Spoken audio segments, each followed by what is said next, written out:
semuanya, perkenalkan nama saya Krisyarini Tunggadewi dengan nomor stambuk F551181015. Jadi, video ini dibuat tujuannya yaitu untuk menyelesaikan salah satu tugas dari mata kuliah saya, yaitu mata kuliah bioinformatika. Jadi, nggak usah berlama-lama ya, langsung aja kita simak videonya dan jangan bosan nama materinya. Cus deh!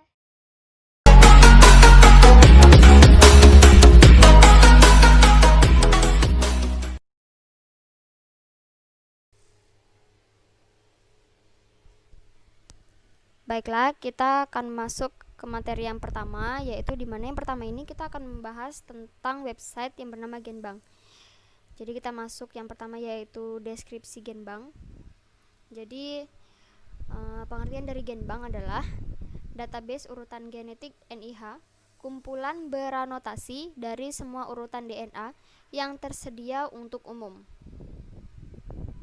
Genbank adalah bagian dari International Nucleotide Sequence Database Collaboration yang terdiri dari DNA Databank Jepang DDBC, kemudian INA, dan Genbank di NCBI, dan juga merupakan pengurutan nukleotida untuk lebih dari 300 juta organisme dengan anotasi bibliografi dan biologis yang mendukung. Jadi pusat penelitian dari Genbank ini adalah NCB, kemudian tahun rilisnya itu pada tahun 1982 atau 38 tahun yang lalu. Yang kedua, kita masuk pada fungsi Genbank. Jadi fungsi Genbank ini dirancang untuk menyediakan dan mendorong akses dalam komunitas ilmu ke informasi urutan DNA yang paling mutakhir dan komprehensif. Kemudian yang ketiga, kita masuk pada jenis data Genbank. Jadi dalam jenis data Genbank ini terdapat dua yang menurut Wikipedia. Yang pertama itu ada pengurutan nukleotida, dan yang kedua yaitu pengurutan protein. Terus struktur Genbank itu ada menu dan juga sub-sub menu yang dapat digunakan oleh pengguna atau user sesuai dengan kebutuhannya. Jadi bisa dilihat dari gambar yang sudah tertera, terdapat sub menu dan juga menu-menunya.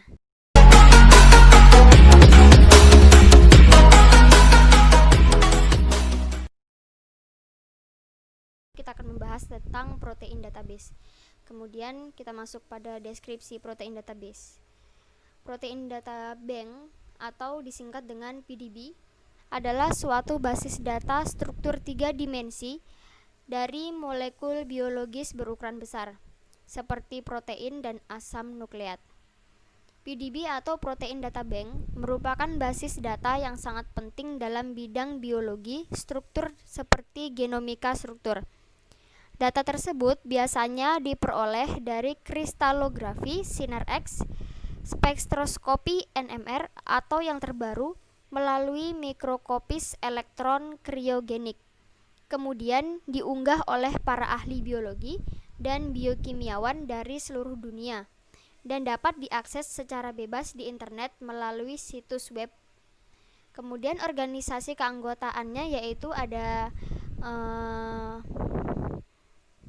3. Yang pertama yaitu PDBA, kemudian PDBG, dan RCSB. PDB diawasi oleh suatu organisasi yang disebut dengan WWPDB. Kemudian kita masuk pada fungsi protein database. Jadi fungsi protein database ini atau singkatannya yaitu PDB sebagai gudang tunggal informasi tentang struktur 3D protein, asam nukleat, dan rangkaian kompleks. Kemudian jenis data protein database juga terdapat 3 yang menurut Wikipedia. Jadi kita akan masuk ya, yaitu yang pertama ada struktur protein, kemudian kristalografi sinar X, dan penentuan struktur NMR. Baik, kita akan masuk ke struktur protein database. Jadi kita bisa lihat sub-sub menu dan juga menu utamanya. Jadi ini dirancang sesuai dengan kebutuhan user atau penggunanya.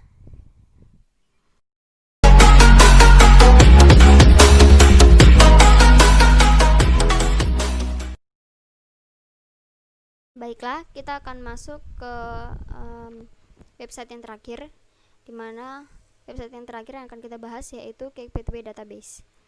Jadi kita masuk ke deskripsinya, di mana Cake Pathway adalah kumpulan peta jalur yang digambar secara manual yang mewakili pengetahuan kita tentang jaringan interaksi dan reaksi, dan juga merupakan basis data pencarian jalur populer yang sangat umum digunakan oleh ahli biologi.